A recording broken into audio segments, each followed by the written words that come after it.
Hello, नमस्कार. कसे आहात सगळे? मस्त मजेत आहात ना?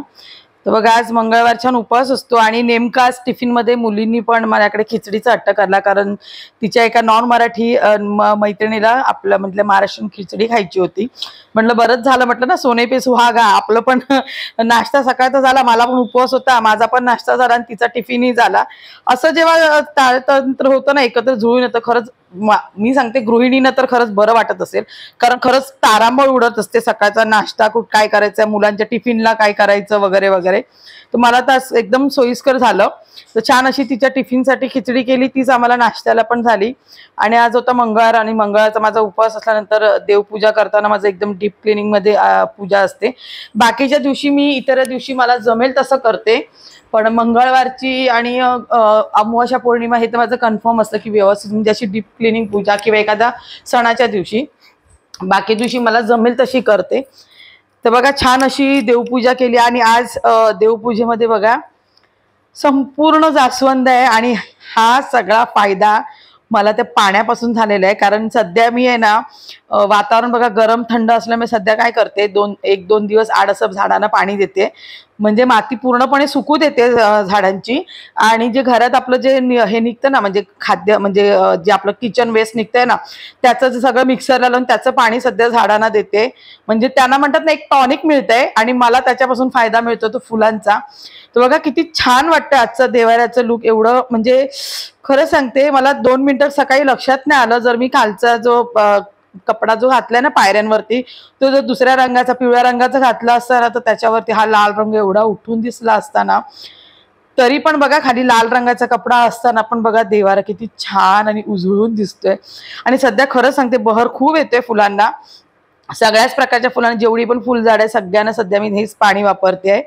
तर छान अशी रोजची देवपूजा झाली. त्याच्यानंतर मंगळवारची जी विशेष देवपूजा, जसं मी म्हटलं की धनलक्ष्मी कुंचनची सेवा करते मी मंगळवारची, तर त्याची पण पूजा केली छान अशी. आणि खरं सांगते, जेव्हा एखाद्या अशा विशेष पूजा जेव्हा आपल्या घरात होतात ना, तेव्हा घरात खरंच खूप प्रसन्न आणि एकदम समाधानकारक वाटतं आणि घरात पण एकदम आल्हाददायक असं वाटत असतं. आपलं एक मन पण असं ना स्थिर होत असतं. तर छान अशा देवपूजा झाली. त्याच्यानंतर उंबरट्याचं पूजन, तुळशीकडचं पूजन केलं, कारण का मंगळवारचं वगैरे कसं जेव्हा असं डीप क्लिनिंग असं ना, थोडं पूजेला उशीर होतो. बाकी एरवी पूजा कशी सकाळीच होऊन जाते. पण सध्या आता म्हटलं ना, जसं मुलांचं आपलं म्हणजे टाइम टेबल बदलतं, तसं आपल्या गृहिणींचं बदलत असतं. तर आता मुलीचं परत असं टिफिनचं टाइम टेबल वगैरे चालू झालं, त्याच्यामुळे माझं पण आता पूजेचं थोडं शेड्यूल थोडं उशिरा होत चाललंय. तर छान अशा पूजा करून घेतल्या आणि त्याच्यानंतर म्हटलं चला तुमच्यावर आज एक रेसिपी पण शेअर करते. बऱ्याचदा बघा आपली मुलं ना भाजी खात नाही. माझी तर मुलगी बऱ्याचदा अशा काय काय भाज्या तर खातच नाही, म्हणजे ती भाजीचं नाव म्हटलं ना का तिचं तोंड वाकडं होतं. तर मी तिला ना बऱ्याच वेळा असे काहीतरी पदार्थ करते ना, की जे म्हणतात ना मुलं खातील पण आवडीने. त्याच पावभाजी केली. पण आता तुम्ही म्हणाल पावभाजी तर ताई रोजचीच आहे, पण रोजच्या पावभाजीच आपलं काय असतं, बटाटा, फ्लावर, सिमला मिरची आणि वाटाणा.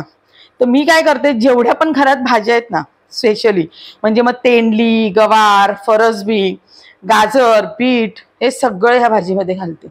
कारण माझी मुलगी भाजीच खात नाही. आणि तिला असं नाही की आता तिला माहित नसतं की मी याच्यामध्ये हे घातलं, हे माहित असतं, पण तिचं कसं आहे, ती दाताखाली येत नाही ना भाजी आहे, मग ती तिच्या पोटात जाते. मग कधी कधी म्हणतात ना, मुलांच्या शरीरासाठी आवश्यक असतात ह्या भाज्या सगळ्या.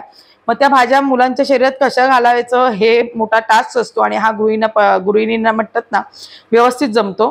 तर अशा प्रकारे बघा, मी एकदमच कुकरला, म्हणजे इन्स्टंट पावभाजी म्हटली तरी हरकत नाही. तर मी ते कसं केलंय की एकाच पदार्थाच्या 2 व्हेरिएशन केलंय डिफरंट स्टाईलमध्ये. म्हटलं चला सकाळी पावभाजी म्हणून झाली तिच्या टिफिनला, म्हणजे खायला तिला, आणि संध्याकाळी त्याचीच काहीतरी वेगळी रेसिपी करायची. या हिशोबाने म्हटलं मी आज पावभाजी करूया. तर छान अशी बघा ती कुकरला पहिली सगळी वाफून घेतली. त्याच्यातच सगळ्या मिरच्या, लसूण, जे पण काय असं ना ते सगळं त्याच्यातच घालते, फक्त मसाला सोडून. बाकी सगळं जे पावभाजीला आपली जी पण भाजी लागते ना, म्हणजे ज्या पण भाज्या असतील, मी सगळ्या कुकरला लावते आणि मस्त कुकरला 4-5 शिट्या करून घेते.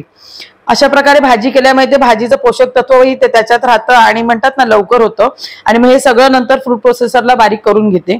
त्याच्यामुळे कसं होतं, तिच्या दाताखाली भाज्या येत नाही, भाज्याही तिच्या पोटात सगळ्या जातात आणि म्हणतात ना जी पोषक तत्व असतात भाज्यांमधली तीही तिला मिळतात. तर मग असं नेहमी, म्हणजे आठवड्यातून एकदा तरी मी असा काहीतरी टास्क करत असते की जे ती पदार्थ खात नाही ना, मग तो पदार्थ तिला असा वेगळ्या पद्धतीने करून द्यायचा.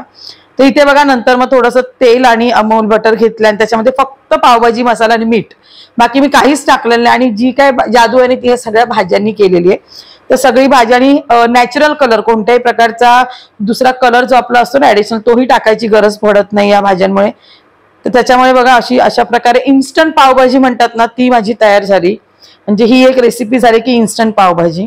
आता ह्याच इन्स्टंट पावभाजी पासून मी दुसरा एक पदार्थ बनवते, तो मसाला पाव. आता तुम्ही बाहेर बघा, आपण पावभाजीच्या गाडीवरती मसाला पाव सांगलं तर काय करतात, पावभाजी घेतात, त्याच्यात थोडं पाणी घालतात आणि त्याच्यात पावाचे तुकडे टाकतात आणि आपल्याला देतात. जास्तीत जास्त त्यात चीज आपण सांगितलं तर देतात. तर मी अशा प्रकारे न करता थोडंसं वेगळ्या पद्धतीने करते, जेणेकरून तो खाताना ना आपल्याला, आपण पिझ्झा खातो ना तसा फील येतो. कारण बघा पिझ्झामध्ये कसं असतं की खाली ब्रेड असतो कडक, त्याच्यावरती भाज्या असतात, वरती आपलं चीज असतं आणि ऑरेगानो वगैरे ते सगळं टाकतात.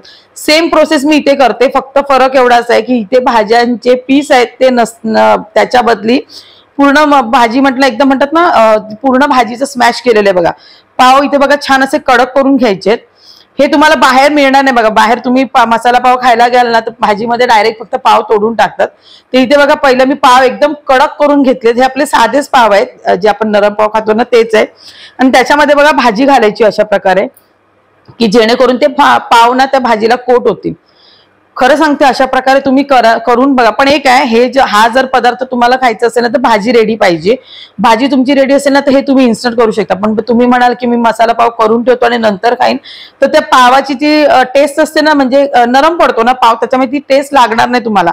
पण अशा प्रकारे जर तुम्ही इन्स्टंट करून खाल ना तर तुम्हाला पिझ्झा खाल्लेल्याचा पण फील येईल. म्हणजे तुम्हाला पिझ्झा आपण खातोय ना एक प्रकारे तसं वाटेल.